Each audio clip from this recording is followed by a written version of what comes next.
Costumes are an important element of any superhero. They aren't only useful to superheroes for a variety of reasons, but were primarily created to help us, the readers. In the early days of comic books, the printing technology they had was very limited, so artists had to make a way for their superheroes to stand out in panels and make the readers, who were mostly children, track the heroes with ease throughout the whole comic book story. Artists clothed their heroes and heroines with bright and colorful costumes to accomplish this, and it worked out pretty well. This works perfectly for solo heroes, but how will you manage to make a costume or costumes for superhero teams? How do you make a decent costume for the Teenage Mutant Ninja Turtles? My name is Joshua C., and today I'm going to talk about superhero team costumes and the costume of the Teenage Mutant Ninja Turtles, and of how one of the elements of the Teenage Mutant Ninja Turtle costume that was introduced later on improved the costume in a way nobody ever expected. But before that, let me give you a background on the Teenage Mutant Ninja Turtles. In 1983, Peter Laird and Kevin Eastman were drawing Ninja Turtles as jokes, but later found out that this silly idea had potential in comic books. And they were totally right. After a year of developing the comic and loaning some money, the TMNT finally reached store shelves and became a smash hit. It was so successful that this comic that was supposed to be a one-shot became a comic book series, and today it has become so much more. Now let's get to the part you guys were all here for, the costume. The Teenage Mutant Ninja Turtles in the early Mirage comics had the exact same look. They had the same body structure, the same skin tone, and they had the same costume. The only visual difference between each of the Teenage Mutant Ninja Turtles back then were their weapons, which are surprisingly thought out and are actually real weapons. So what do the identical looking Teenage Mutant Ninja Turtle costumes mean? Well, identical looking costumes in superhero teams are quite rare, but it actually implies a lot. By putting on identical costumes, the Turtles are showing to the masses that they are proud to be a team. They are united, acting as one. It also shows that you are a part of something you truly believe in.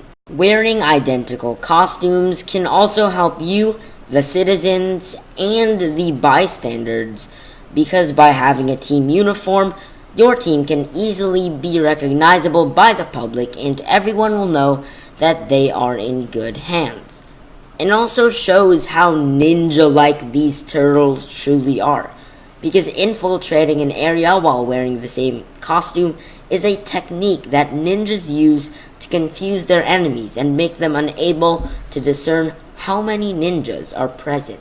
Although wearing identical costumes are very beneficial, an exact uniform-like costume like the Teenage Mutant Ninja Turtles used to wear has some problems. For example, look at this picture of a knight. Alone, he looks awesome and cool. Now, place him with an army of other knights that have the exact same getup as he does. And now you don't care as much about the knight we previously thought was so cool. Because after all, he is only a small part of the bigger picture. The point I'm trying to get across here is that having identical looking costumes can make the individual seem less significant. Another problem is that it would take the reader's time, and in that it would be difficult to discern and find which hero is which, and in this case, which turtle is which. This wasn't much of a problem for the fans of TMNT at the time, which were mostly teenagers and adults, who could discern which turtle was which, even though there was no color in the comics. I mean, at the time, because, it was the 1980s and they were on a budget. But when Playmates Toys started making Teenage Mutant Ninja Turtle action figures, the audience for TMNT totally shifted to kids. The Teenage Mutant Ninja Turtles had to change The Teenage Mutant Ninja Turtles had to change to capture the 4 to 8-year-old market. They stopped killing people and occasionally saying bad words, and instead became pizza lovers and cracked a ton of jokes. Among these changes were the costume changes, specifically the eye masks, or the bandanas, which we are going to focus on for today. Before Playmates changed the TMNT costume, their masks were all red, but after the audience shifted to children, the color of each of their masks were altered. Leonardo wore a blue mask, Raphael was the only one whose mask stayed red, Donatello wore a purple mask, and Michelangelo wore an orange one. This seemingly subtle change actually improved the Turtles' costume in a way people never expected. This change possibly made Playmates Toys a ton of money. It also made each character more iconic, and each of them are now identifiable simply by the color of their bandanas. And most importantly, it balanced the costumes. Looking at this newer version of the Turtles' costume, you can still see their unity and power. But because of the slight bandana color change, you can now visually sense that each individual is special and has something unique to bring to the table.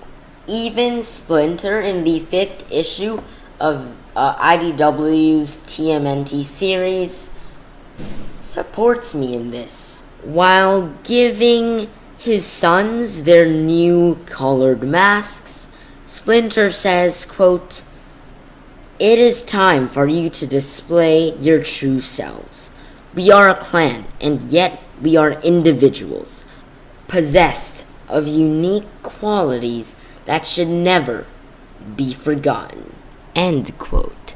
Its success is evident by the fact that the costume change is still around, and some Teenage Mutant Ninja Turtles fans would even be weirded out without it, including me. Some adaptations of the Turtles, specifically the 2 most recent animated series and the Michael Bay movies, differentiated the Turtles even more by changing their body structure and adding some unique accessories to each of them.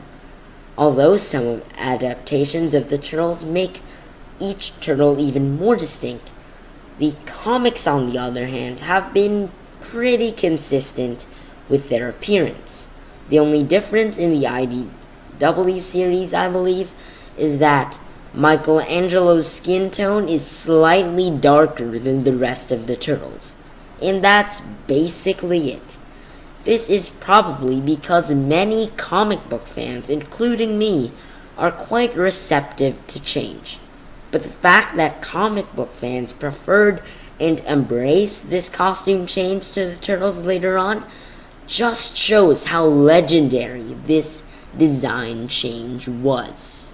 Anyway, what are your thoughts on this video? Do you think the bandana color change was that big of a deal as I made it to be in this video? Also, do you guys think that superhero team costumes should look similar, or should each member of a superhero team have a unique costume?